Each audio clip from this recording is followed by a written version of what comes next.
Of course, it's interesting that you're moving back into growth because so far this chart on the Bloomberg has shown that value has been beating growth in Asia so far. The outperformance, though, has waned. So give us your rationale behind this rotation and why you're moving back into growth.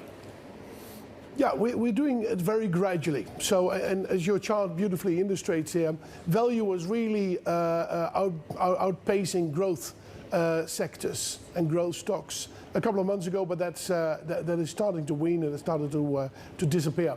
Why is that the case? Well, I think we're at a situation where markets are going to toy with lower inflation going forward, and that inflation has peaked and that those numbers are starting to come down.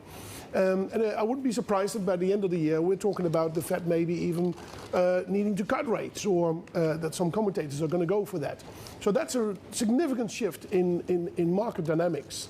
And that is favorable for growth. So while at the beginning of the year we were still in the value camp, we've gradually moved towards growth and done that step by step. And I think we will continue that in the remaining of the year.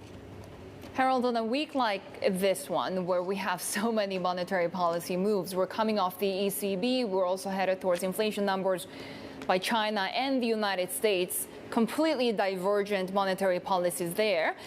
What do you watch out for, and what are you aware of going into trading, and how does that set you up for the next few weeks?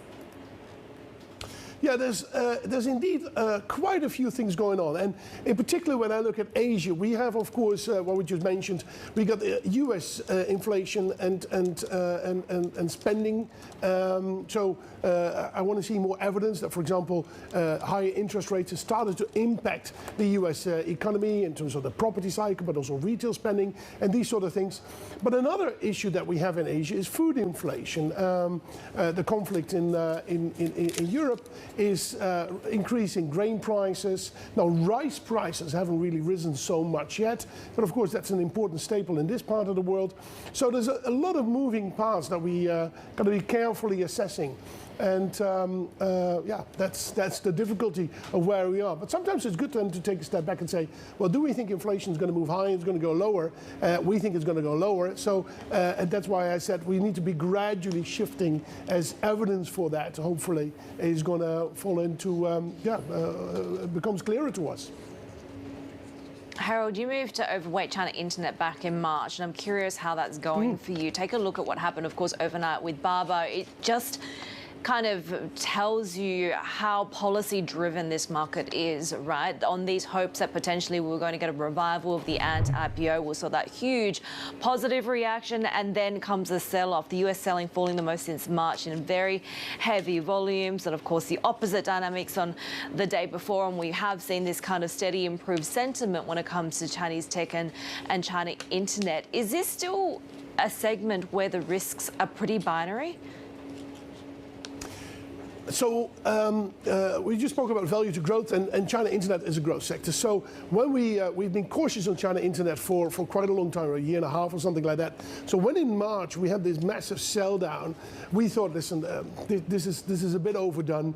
There is still value in these stocks. You can invest in them. So let's go for this. So in March we said this is the time to start buying some of these Chinese Internet stocks. It's been muted so far. I mean, they are a little bit higher, but it's been a very slow process. And I think if interest rates going to come down, eventually these stocks can actually do reasonably well. And I got the impression that the regulatory environment is starting to improve a little bit for those stocks as well. But what we need to be careful with is that this is a very different sector now than it was, say, a year and a half or 2 years ago. We're not going to go back to those very high growth and high multiples. So the future norm, what is normal in that particular sector, is going to be significantly lower than what it was in the past. So we might have a nice rally, but I think this is going to be a trading sector over the course of the next probably couple of years, actually. So if we see a nice bounce in it, we would be careful with it. Yeah, it seems like there's a broad repricing of China macro risk, right, across the broader markets, not just internet or tech. Are you confident to call that this is a bottom, that this is a real turnaround?